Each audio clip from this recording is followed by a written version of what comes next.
So when it comes to your physical exam, there are a couple things that I do. First, I always touch their back. You want to see just where is their pain truly. And then I have them touch their toes. And this allows you to evaluate if there's any asymmetry of the spine to look for scoliosis. But then as they come up, the next thing I have them do is lean back towards me, extend their back. And if they say, look, doc, I can barely extend my back, or my back really hurts when I extend, you got to really be concerned about spondylolysis.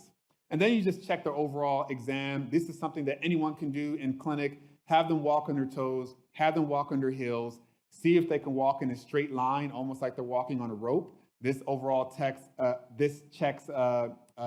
their posterior fossa, their brain, their cerebellum, to make sure there's no coordination issues, as well as it makes sure they haven't been drinking alcohol that day.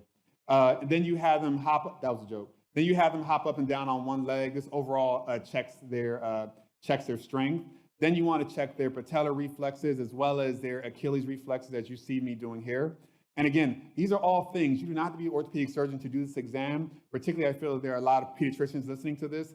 So these are all things that you can do before you refer them to see us, just to make sure there's anything's going on. This is me just checking for clonus on both sides here. And then you can also do the Babinski test. This is important also, having the patient do a straight leg raise.